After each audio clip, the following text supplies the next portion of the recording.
Well, it's now been 75 days since President Biden exited the presidential race and Vice President Kamala Harris stepped in. And still, she has yet to hold a single formal news conference. Now, a new report reveals that there is growing worry among Democrats that she's not doing enough to win this razor-tight election. NBC News out with this headline: Harris is playing it safe. Some Democrats worry that could doom her campaign. One Democrat says Harris's campaign is, quote, trying to keep her away, while another lawmaker claims that it's been a, quote, mistake to shield her and running mate Tim Walz from interviews. And Jill Biden's former press secretary describes Harris's approach as, quote, duck and cover. Kennedy, this is interesting because recall in the beginning when we were told, if it's not broke, don't fix it. And that the reason that she was shielded is because, oh, hey, everything's fine, so let's keep it status quo. Are these leaks, are these sentiments set to urge a fire under her campaign? Do they think it'll work? I mean, they absolutely should. And Tim Walz didn't do her any favors this week at the vice presidential debate. He looked nervous. He looked unprepared.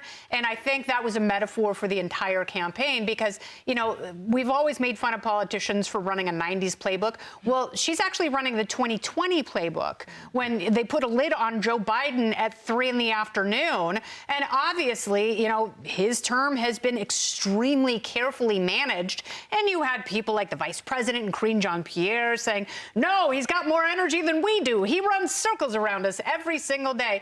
And they're trying to create this mythology around her. But the problem is, the problems are so serious, she has to answer for them. If she can't take questions from the press, then how is she supposed to be able to handle a hurricane and inflation and the Fed meeting and a jobs report and World War III all at the same time if she cannot take a single unscripted question? So she has not been tested. She has not answered. And I think there are a lot of reasons why Democrats in a postmortem, if she loses, have to look at this and go, wow, we certainly did a lot of things wrong. Totally. So presciently, a few months ago, Professor, there was an article that was written that essentially said, as long as anything doesn't go wrong in the outside world, Harris is safe.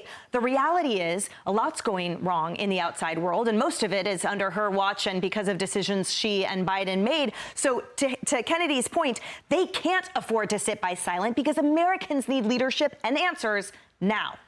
And think about all the crises, again, as Kennedy said, that the presidency has to face. We've got war in the Middle East, this hurricane, the economy, the border. And why we elect a president, again, is because we want to concentrate vast amount of authority in someone who can act quickly. If you're going to run for that great office with that responsibility and run a kind of Coke Zero campaign where there's no calories, there's no sugar, there's no nothing, right? It's just bubbly water. That's insulting to the American people. It assumes the American people don't care who they're voting for. They don't care about policies. But it's also insulting to the Constitution, because the key point about having a presidency is that we, the people, can hold accountable someone who's responsible for what the government does. If you run a campaign, we take no positions, have no policies, how can we hold her accountable? How are we going to be able to judge her performance should she be president? I think that's an even deeper worry. It almost makes it seem to me that her presidency will be failed if she gets into office. Oh, yeah, it's failed before it even started. And ironically, you mentioned, Harris, sort of what a slap in the face it was for Americans to have their vice president go to the border for the first time simply because all of a sudden she's campaigning. Yeah. And then to everyone's point, but here we have these really incredible, volatile and just emergent situations.